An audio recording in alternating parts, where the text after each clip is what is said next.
میں نے اپنی امی کی زبانی سنا تھا کہ ابا جان میری تمام بڑی بہنوں سے شدید نفرت کرتے تھے۔ انہیں لڑکے کی چاہت تھی اور ادھر اوپر تلے 6 لڑکیاں ہی لڑکیاں ہو گئیں۔ میرا نمبر 6 تھا۔ میرے ابو کا یہ حال تھا، اگر کھانا کھانے بیٹھتے اور بہنوں میں سے کوئی سامنے آ کر کھڑی ہو جاتی تو کھانا اٹھا کر دور پھینک دیا کرتے، پیر پٹختے باہر نکل جاتے۔ انہیں لڑکیوں سے خدا واسطے کا بیر تھا۔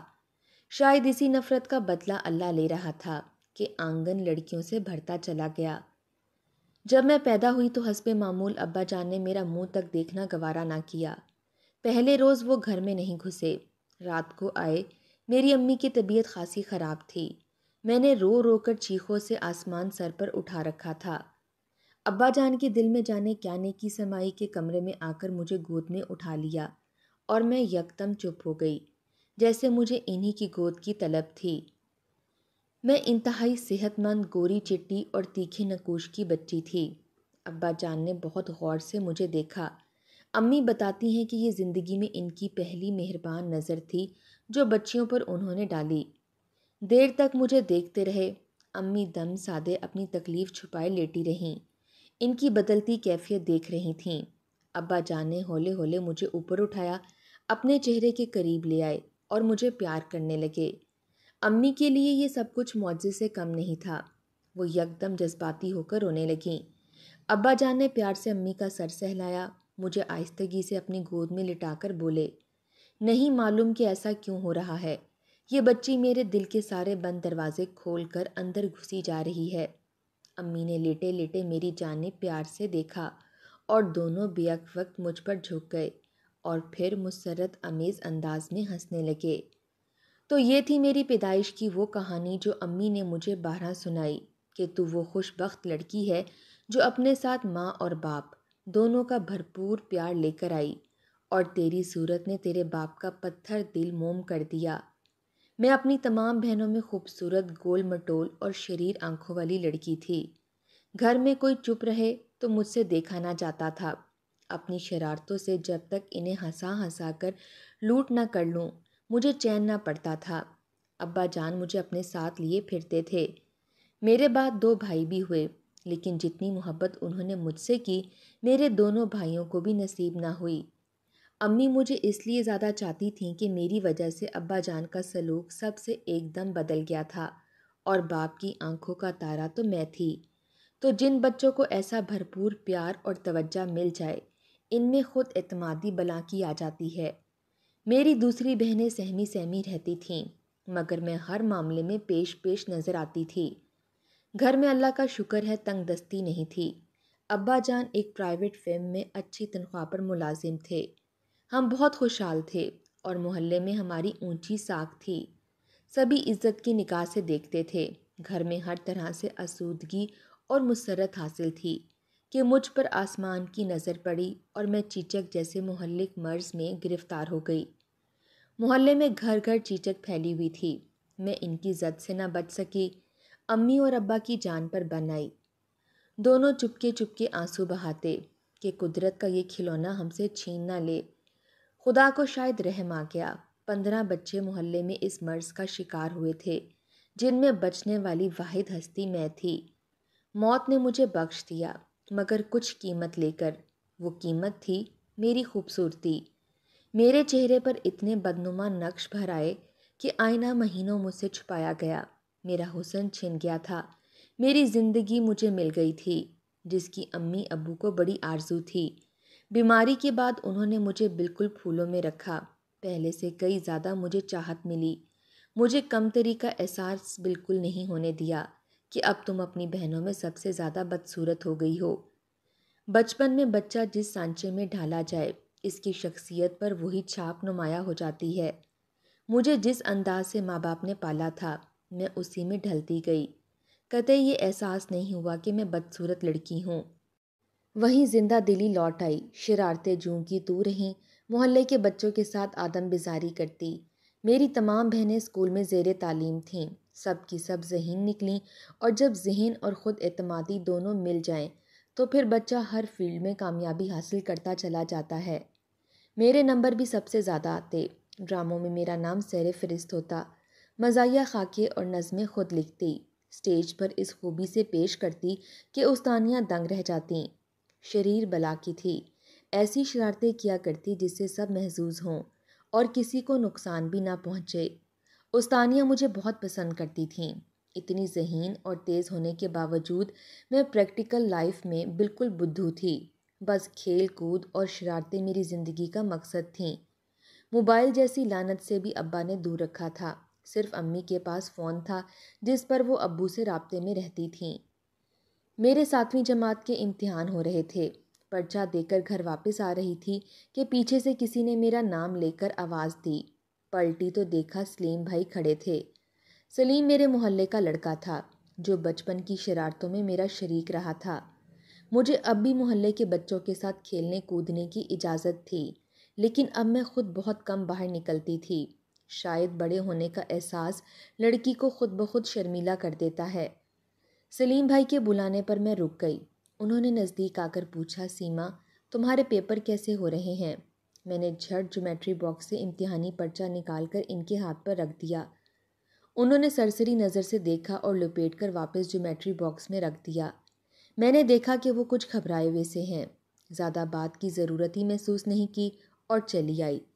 ابا جان کو دکھانے کے لیے امتحانی پرچہ نکالا تو اس کے ساتھ ایک اور پرچہ بھی زمین پر گر پڑا۔ میں نے جھک کر اسے اٹھا لیا۔ نیلے رنگ کا کاغذ لپٹا ہوا تھا۔ مجھے خیال آیا کہ یہ سلیم بھائی کا ہوگا۔ جلدی میں انہوں نے یہ پرچہ بھی ساتھ لپیٹ دیا۔ پڑھے بغیر میں نے اسے واپس جیومیٹری باکس میں رکھ دیا اور امتحانی پرچہ ابا کو جا کر تھما دیا۔ فارغ ہوئی تو وہ پرچہ نکالا اور سلیم بھائی کے گھر کی طرف چل پڑی۔ وہ باہر دروازے پر ہی مل گئے۔ انتہائی بھول پن سے انہیں بتایا کہ آپ کا یہ پرچہ میری جیومیٹری باکس میں رہ گیا تھا۔ وہ کچھ بھکلا سے گئے، جلدی سے ادھر ادھر دیکھنے لگے۔ گلی سنسان پڑی تھی۔ میں بھی گھبرا کر ادھر ادھر ان کے ساتھ دیکھنے لگی کہ انہیں کیا ہوا ہے۔ جب کچھ نظر نہ آیا تو سوالیہ نظروں سے ان کی جانب دیکھا۔ وہ بڑے غور سے مجھے دیکھ رہے تھے۔ کہنے لگے، سیما واقعی تم نے یہ پرچہ نہیں پڑھا؟ میں نے جھٹ سے قسم کھائی کہ قسم سے سلیم بھائی میں نے تو کھولا تک نہیں ہے۔ ابا جان کہتے ہیں کسی کا خط پڑھنا بری بات ہے۔ وہ ہنسنے لگے اور بولے، سیما یہ خط اگر تمہارے ہی نام لکھا گیا ہو تو؟ اب میرے گھبرانے کی باری تھی۔ میرا چہرہ جانے کیوں یکدم سرخ ہو گیا۔ اس لمحے مجھے عجیب سی خوشی کا احساس ہوا کہ پیار سے اس نے مجھے کہا تھا۔ میں شرما کر واپس پلٹی تو میرا راستہ روک لیا اور بولا، سیما میری دلہن بنو گی؟ اس سوال کا جواب میرے پاس کہاں تھا۔ بھاگتی بھاگتی گھر آئی۔ میرے دل کی دنیا ایک پل میں بدل چکی تھی۔ سلیم کی مسکراتی آنکھیں اور ورفتگی سے یہ کہنا میری دلہن بنو گی، سب سے چھپ کر اس کا خط پڑھا۔ ایک ایک سطر 100 بار پڑھا اور مجھے احساس ہوا کہ اپنی تمام تر بدصورتی کے باوجود میں اس شخص کا بچپن سے دل جیت چکی ہوں۔ وہ مجھے انتہائی شدت سے چاہتا ہے۔ اس نے لکھا تھا کہ سیما تمہاری شرارتیں، تمہاری بھولی باتیں جتنی بار دہراتا ہوں بے پناہ پیار آتا ہے اور تم مجھے اور زیادہ قریب محسوس ہوتی ہو۔ باخدا میں تم سے فلرٹ نہیں کر رہا، تمہیں اپنی دلہن بناؤں گا، یہ میرا تم سے عہد ہے۔ خط کا جواب مجھ سے گھنٹوں سوچ سوچ کر لکھا گیا۔ فکرہ لکھتی کاٹ دیتی کہ ہائے نہیں یہ بری بات ہے۔ بڑی مشکل سے خط کا جواب لکھا کہ آپ کی نظروں نے مجھے اس قابل سمجھا کہ زبان سے شکریہ ادا کروں۔ اقرار محبت انہی دو جملوں میں کر دینے کے بعد میں نے مطمئن ہو کر خط اگلے روز سلیم کو اسکول جاتے ہوئے دے دیا۔ اس کے بعد ہم دونوں اکثر ملنے لگے۔ مجھ پر کوئی روک ٹوک نہیں تھی۔ ایک ہی محلے میں رہتے تھے، بچپن سے کھیلتے کودتے آئے تھے۔ اتنی بڑی تھی مگر ابو کو مجھ پر پورا اعتماد تھا۔ لڑکیوں کے ساتھ اب بھی آنکھ مچولی کھیلنے جایا کرتی تھی، مگر اب اس کھیل کا مفہوم بدل گیا تھا۔ کھیل سے زیادہ میں سلیم سے باتیں کرنے میں مسرت محسوس کرتی تھی۔ مجھے عورت مرد کے رشتے کے ذکر سے دلچسپی پیدا ہو گئی۔ اس سے پہلے میں کبھی کسی کی داستان سننے میں بوریت محسوس کرتی، مگر اب رومانوی لمبی لمبی کہانیاں سنتی اور پوری توجہ سے سلیم نے میرے اندر نسوانیت کا اعزاز جگا دیا تھا۔ مجھے یہ معلوم ہو گیا تھا کہ مرد اور عورت کی محبت کا انجام شادی ہوتا ہے۔ یہ وعدہ سلیم نے مجھ سے کیا تھا، لیکن مصیبت یہ تھی کہ ابا جان اکثر کہتے تھے کہ سیما کو لیکچرار بناؤں گا۔ میری تعلیمی رپورٹ بھی اس بات کی تصدیق کرتی تھی کہ میں ان کی خواہش پوری کر دوں گی۔ میری شادی اس کے بعد ہی ہو سکتی تھی، جبکہ سلیم تعلیمی میدان میں صفر سمجھو۔ ہمارا ملاپ اس صورت میں ناممکن تھا۔ ایک دن میں نے انتہائی سنجیدگی سے سلیم سے بات کی۔ کہہ دیا کہ سلیم، تمہاری میری شادی ہو نہیں سکتی۔ میرے ابا جان ایک جاہل آدمی سے میری شادی کبھی نہیں کریں گے۔ اگر تم مجھ سے سچی محبت کرتے ہو تو پڑھائی دوبارہ شروع کر دو۔ تو میٹرک کے بعد ٹیکنیکل کالج میں داخلہ لے لینا۔ انجینئر بن جاؤ گے تو ابا ضرور مان جائیں گے۔ سلیم نے میری سنجیدگی کو محسوس کیا، کہنے لگا، سیما، یہ بات تو میں بھی سوچتا ہوں کہ میں نے چاند کو پانے کی آرزو کی ہے۔ اگر تمہاری محبت اور حوصلہ افزائی یوں ہی ملتی رہی تو میں تمہاری یہ خواہش ضرور پوری کروں گا۔ تمہیں اس کے بدلے وعدہ دینا ہوگا کہ میرے سوا کسی اور کی ہرگز نہیں ہوگی۔ سلیم کی محبت اور لگن سچی تھی۔ میں نے عہد کر لیا کہ جب تک زندہ ہوں تمہاری رہوں گی۔ مجھے حیرت ہوتی تھی کہ سلیم مجھ سے کس خوبی کی بنا پر محبت کرنے لگا ہے۔ وہ خود لمبا چوڑا، گورا چٹا، خوبصورت لڑکا تھا۔ اسے ایک سے ایک خوبصورت لڑکی کا ساتھ مل سکتا تھا۔ اس نے اپنے پیار کے لیے مجھے ہی چنا۔ میں واقعی خوش نصیبوں میں سے تھی کہ گھر میں سب سے زیادہ چاہی گئی، استانیوں کی پسندیدہ لڑکی رہی، اور محبوب ملا بھی تو ایسا کہ جو دیکھے رشک کرے۔ اس نے مجھے حاصل کرنے کے لیے اپنا طرز زندگی ہی بدل دیا۔ شام کو اسکول پڑھنے جاتا، صبح ورک شاپ میں کام کرتا۔ میرے ساتھ اس نے 9ویں کا امتحان دیا اور میٹرک بھی میرے ساتھ ہی کیا۔ جس روز میٹرک کا رزلٹ نکلا، میں نے اپنے رول نمبر کی بجائے اس کا رزلٹ پہلے دیکھا۔ وہ 2nd ڈویژن میں کامیاب ہو گیا تھا۔ اتنی خوشی اس کے ماں باپ کو نہیں ہوئی ہوگی جتنی مسرت سے میرا چہرہ گلنار ہو گیا۔ بلا شبہ یہ میری کامیابی کی واضح مثال تھی۔ شام کو سلیم کا خط ملا، ڈھیروں مبارکباد کے ساتھ مجھ سے کل ملنے کی درخواست کی تھی۔ میری اب اس سے ملاقات بہت کم ہوتی تھی کیونکہ میرا امتحانوں کے بعد سے گھر سے نکلنا کم ہو گیا تھا۔ اس دن میں نے تہیہ کر لیا تھا کہ سلیم سے ضرور ملوں گی۔ اس خوشی میں ساری رات بالکل رہی۔ صبح ہی صبح جانے کی تیاری کرنے لگی۔ یہ بھول گئی کہ جس خط کو رات بھر بار بار پڑھتی رہی وہ بستر میں تکیے کے نیچے ہی رکھ کر بھول گئی۔ بستر طے کرتے وقت وہ امی کے ہاتھ لگ گیا۔ انہوں نے آواز دے کر مجھے اپنے کمرے میں بلوا لیا۔ مجھے کیا معلوم کہ وہ کس لیے بلا رہی ہیں۔ کہنے لگیں، یہ خط تمہارا ہے نا؟ میرے تو پیروں تلے سے زمین نکل گئی۔ جھوٹ بولنا میری عادت نہیں تھی۔ اقرار کر لیا کہ ہم دونوں ایک دوسرے کا ساتھی بننے کا عہد کر چکے ہیں۔ امی نے پیار سے میرے سر پر ہاتھ رکھا، کہنے لگی، تو جانتی ہے نا کہ میں تجھ سے کتنی محبت کرتی ہوں۔ اگر تیری خوشی پوری ہو جانے کا ذرا بھی امکان ہوتا تو میں ہی تیرے ابا سے بات کر لیتی۔ وہ جس فرقے سے تعلق رکھتا ہے اسے ہم نہیں اپنا سکتے اور نہ ہی وہ بدل سکتا ہے۔ اس کے باوجود بھی تو اس سے اگر ملتی رہی تو مجھے دکھ پہنچے گا اور میں تجھے اپنا دودھ کبھی نہیں بخشوں گی۔ امی نے جس دانشمندی سے بات کی تھی اس میں سچائی اور پیار دونوں شامل تھے۔ میں والدین کی محبت سے دستبردار ہونے کا تصور بھی نہیں کر سکتی تھی۔ بے اختیار ہو کر ان سے لپٹ گئی کہ جیسے آپ کہیں گے ویسے ہی کروں گی۔ ایک وعدہ سلیم سے کیا تھا اور دوسرا آج امی کے ساتھ کر لیا۔ دوسرے دن کہیں جاتے وقت سلیم نے اپنی سائیکل میرے آگے روک دی۔ وہ پریشان تھا کہ کل تم کیوں نہیں آئی۔ کہنے لگا، تمہارے لیے تحفہ خریدا تھا، کل سے اٹھائے اٹھائے پھر رہا ہوں۔ تم نے تو مجھے مبارکباد کا ایک لفظ تک نہیں کہا، مگر میں تمہاری طرح کٹور نہیں ہوں۔ میں نے پیکٹ لینے سے انکار کر دیا اور بولی، سلیم، مجھے آئندہ کہیں مت ملنا، ہو سکے تو بھول جانا، نہ ہی کبھی خط لکھنا۔ میں اپنے تمام عہد آج توڑ رہی ہوں۔ وہ ہکا بکا رہ گیا اور میں تیز تیز قدم اٹھاتی واپس چلی آئی۔ میں واپس آئی تو آنسو رکنے کا نام نہیں لے رہے تھے۔ زندگی میں پہلی بار احساس ہوا کہ سیما، زندگی اتنی خوبصورت نہیں جتنی تو اب تک سمجھتی آئی ہے۔ اس میں کہیں کہیں ایسے خاڑ لگے ہوتے ہیں جو روح کو لہو لہان کر دیا کرتے ہیں۔ پھر مجھے خبر نہیں کہ سلیم پر میرے ترک تعلق کی التجا سے کیا گزری، پر اس نے میرا کہاں مان لیا، نہ خط بھیجا نہ راستوں میں مجھے روکا۔ کالج میں داخلہ لینے کی بات چلی تو میں نے انکار کر دیا کہ میں گھر پر ہی امتحان کی تیاری کر لوں گی۔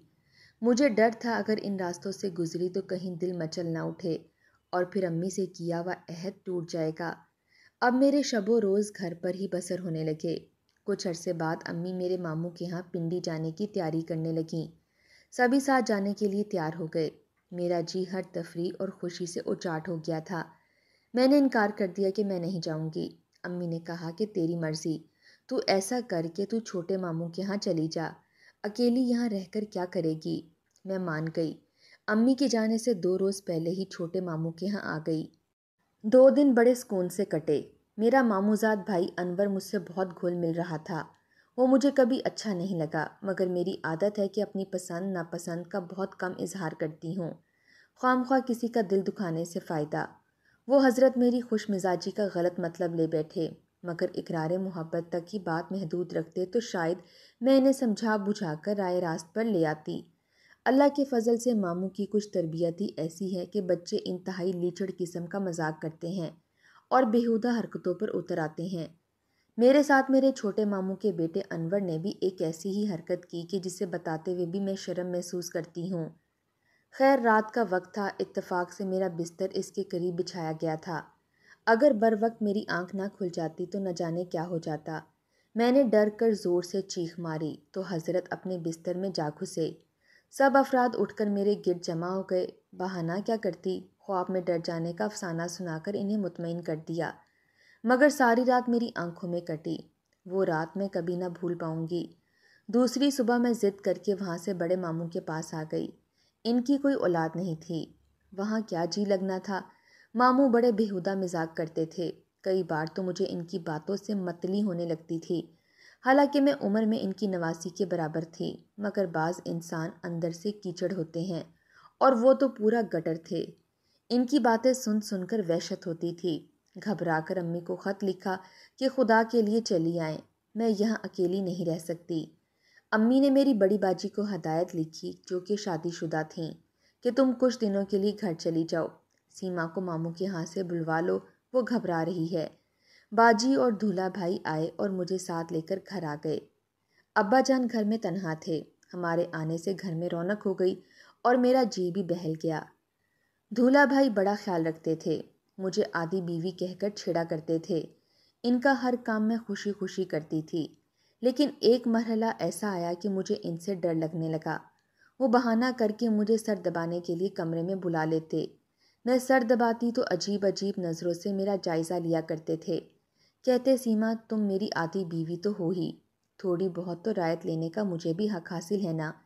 ان کا یہ جملہ مجھے چونکا گیا، ان کی نظریں مجھے اپنے بدن کے آر پار چبھتی محسوس ہونے لگیں، اور ادھر باجی صاحبہ تھیں کہ اگر میں دھولا بھائی کا سر دبانے سے انکار کر دیتی تو غصے میں آ کر مجھے ہی ڈانٹنے لگتیں، تم اپنے آپ کو سمجھتی کیا ہو؟ سیما ذرا سے کام سے تمہاری جان نکلتی ہے اور وہ تمہارا کتنا خیال رکھتے ہیں، یہ کہہ کر مجھے کمرے میں زبردستی بھیج دیتی۔ ایک دن مجھے بھی تاؤ آ گیا، میں پڑھ رہی تھی تو بولی جاؤ تمہیں دھولا بھائی بلا رہے ہیں، ان کا جا کے سر دبا دو۔ میں نے مڑ کر کہا ان کی بیوی آپ ہیں میں نہیں، ایسی خدمتیں آپ کو کرنی چاہیے، یہ میرا فرض نہیں ہے باجی۔ وہ تو مجھ پر ہی گرجنے لگیں، زبان دراز ہوتی جا رہی ہو، چلو جا کر ان کا سر دباؤ ورنہ 2 تھپڑ تمہارا دماغ درست کر دیں گے۔ میں غصے میں بھن کر اٹھی کہ آج بھی اگر دھولا بھائی نے وہی روش اپنائی تو مزہ چکھا دوں گی۔ اندر آئی، وہ لیٹے ہوئے تھے، مجھے دیکھ کر مسکرائے، غالباً میری باتیں سن چکے تھے، کہنے لگے بہت اکڑنے لگی ہو سیما۔ نہیں بھائی جان ایسی بات نہیں، میرے امتحان ہونے والے ہیں نا، اسٹڈی کر رہی ہوں، بار بار ڈسٹرب ہوتی ہوں تو ٹھیک سے پڑھا نہیں جاتا۔ میں نے اتنا ہی کہا تھا کہ انہوں نے ہاتھ پکڑ کر مجھے اپنے اوپر گرا لیا۔ میں اس غیر متوقع حرکت کے لیے قطعی تیار نہیں تھی، بے اختیار میرا ہاتھ اٹھا اور ان کے منہ پر میری 5 انگلیوں کے نشان پڑ گئے۔ مجھے اس وقت یہ علم نہیں تھا کہ میرا یہ تماچا ان کی مردانگی کے لیے چیلنج بن جائے گا۔ ان کی آنکھیں لال انگارہ ہو گئیں، پھنکارتے ہوئے بولے سیما بیگم، یہ تھپڑ تم نے مجھے نہیں خود کو مارا ہے، اب یہاں سے دفع ہو جاؤ، اس کا بدلہ تمہیں ضرور مل جائے گا۔ بہت دیکھ لیے بدلہ لینے والے۔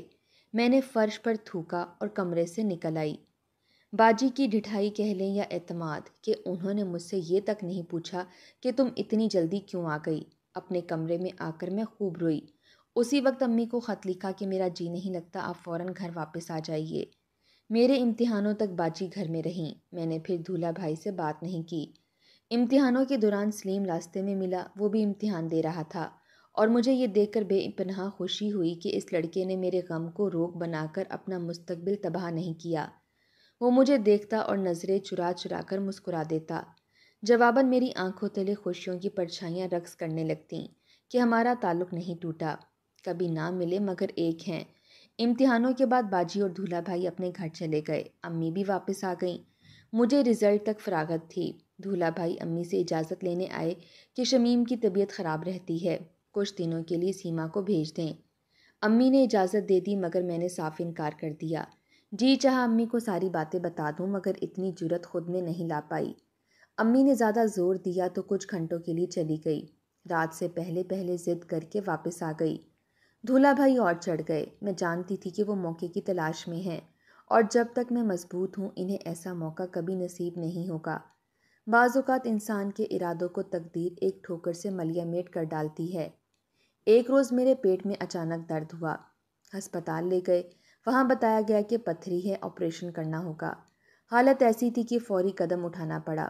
ہسپتال داخل ہو گئی، آپریشن ہوا، اس کے بعد بھی نیم بے ہوشی رہی۔ گھر سے ہسپتال بہت دور تھا، باجی کے گھر سے قریب پڑتا تھا۔ آپریشن کے بعد دھولا بھائی نے اصرار کیا کہ سیما کو میرے گھر میں ہی رکھوا دو تاکہ ڈاکٹروں کو بلانے میں یا اسے ہسپتال لے جانے میں آسانی ہو۔ ابا جان مان گئے۔ میری ان دنوں حالت ایسی نہیں تھی کہ احتجاج کر سکتی۔ نیند کی سی کیفیت طاری رہتی تھی، پتہ نہیں دوائیاں بے ہوشی کی دی جاتی تھیں یا پھر میں کچھ زیادہ ہی کمزور ہو گئی تھی۔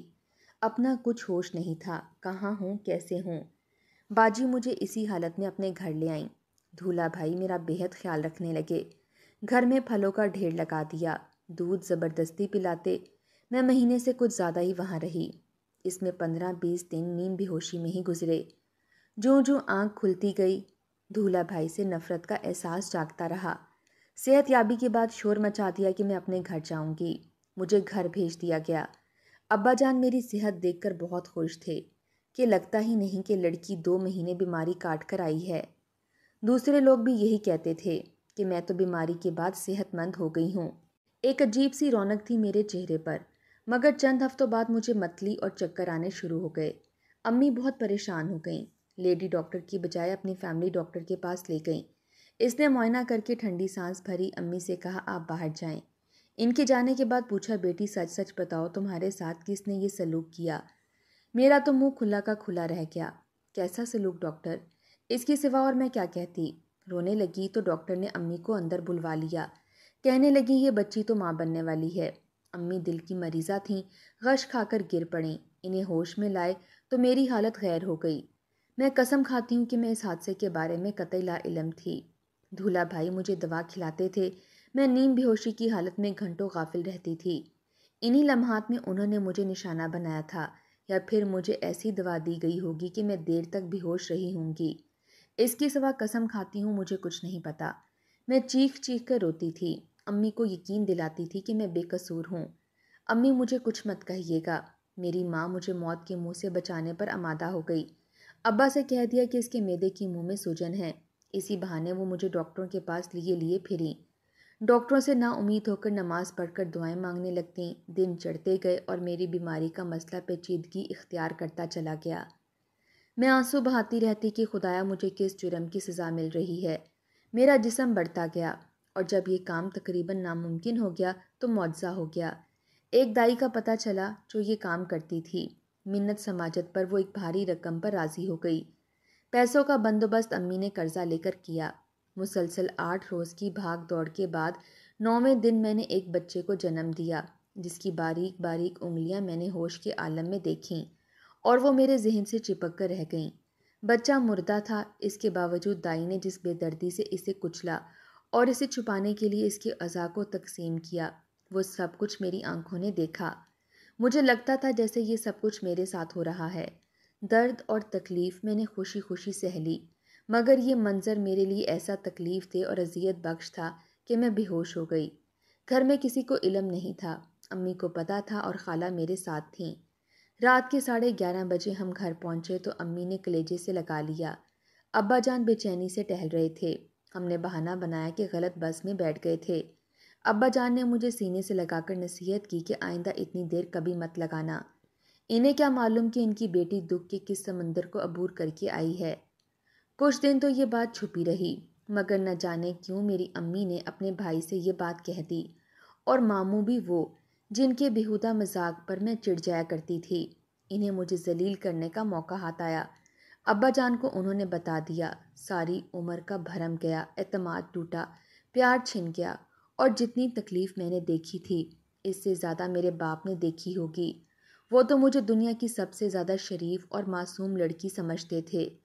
کس دل سے انہوں نے یہ سب سنا ہوگا؟ دھولا بھائی، انتقام تو تم نے بھی پورا پورا لیا تھا۔ زندگی عذاب بن گئی تھی۔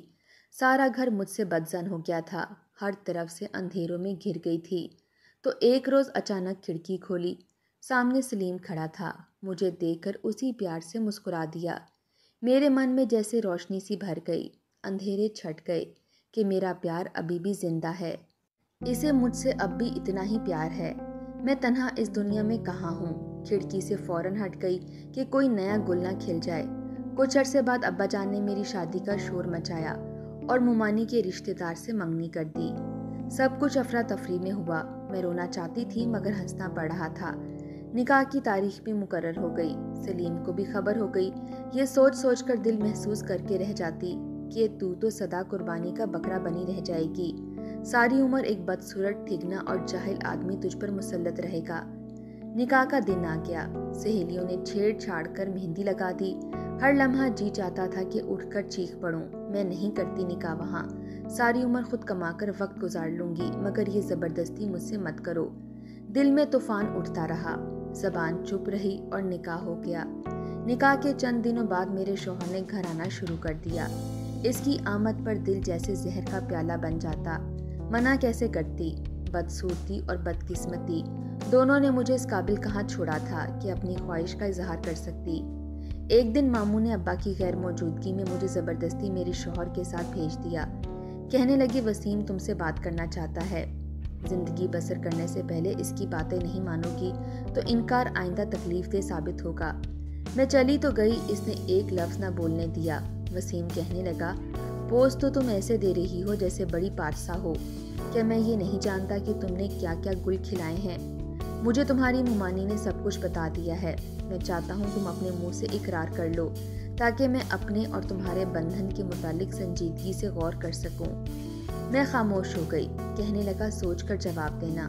مجھے گھر چھوڑ دیا اور اسی شام مجھے مدتوں بعد سلیم کا خط ملا۔ سیما، تم اگر اب بھی نکاح کے بندھن سے آزاد ہو جاؤ تو میں تمہیں اپنا لوں گا۔ اندھیرے میں ایک جگنو چمکا تھا۔ امی کو ساری صورتحال بتا دی کہ وسیم نے مجھ سے یہ گفتگو کی ہے۔ میں مر جاؤں گی مگر رخصتی نہ ہونے دوں گی۔ وہ مجھے تڑپا تڑپا کر مار دے گا۔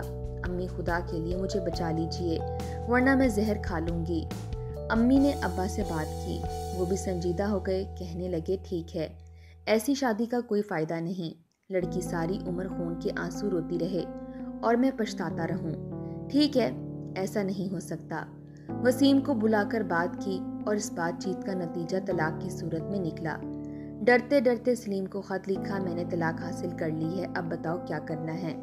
اس کا جواب جلد آ گیا۔ لکھا تھا، سیما تم نے بہت دیر کر دی۔ تمہارے نکاح کے بعد میری حالت دیوانوں جیسی ہو گئی تھی اور شاید اسی جنون میں نے تمہیں سینکڑوں خط لکھے تھے، ایک تم تک پہنچا سکا، مگر یقین تھا کہ جواب مایوسی کی سوا کچھ نہیں ہوگا۔ امی نے ضد کر کے میری شادی میری خالہ زاد سے طے کر دی ہے اور میں امی کی اس بات کو رد نہیں کر سکتا۔ خدا حافظ۔ اس کے بعد میں نے ہر رات خون کے آنسو بہائے۔ قسمت نے اپنوں کے ساتھ مل کر کچھ ایسی سازشیں کیں کہ میں عبرت کا مقام بن کر رہ گئی ہوں۔ سلیم کو میں کبھی بے وفا نہیں کہوں گی۔ اپنی دانش میں اس نے جو کچھ کیا ٹھیک کیا۔ وہ سمجھتا ہوگا کہ شاید اس کی شادی کی خبر مجھے رلائے گی۔ بھولے آدمی، تم سے میں نے سچی محبت کی ہے اور سچا پیار خود غرض نہیں ہوتا۔ میرے لیے یہ بھی خوشی کی بات ہے کہ تم نے میرا کہا مانا اور لگن سے پڑھا، وہ مقام پایا جہاں تمہیں دیکھنے کی آرزو تھی۔ بھلا اس محلے میں تمہارے سوا کوئی اور انجینئر ہے کہاں؟ تم تو سب کے آئیڈیل بن گئے، سب سے بلند ہو گئے ہو۔ اب ایک شریف اور اچھی لڑکی تمہاری شریک حیات بن رہی ہے، یہ بھی میرے لیے مسرت کی خبر ہے کہ میں نے ہر لمحہ تمہاری خوشیوں اور تمہارے سکون کی دعا کی ہے۔ میں تمہارے قابل رہی بھی کہاں تھی۔ میں نے اس کے بعد پھر سے پڑھائی شروع کر دی اور اب ابا کی خواہش ضرور پوری کروں گی۔ پڑھ لکھ کر لیکچرار بن جاؤں گی اور اپنی ساری زندگی ان یادوں کے سہارے بسر کر دوں گی۔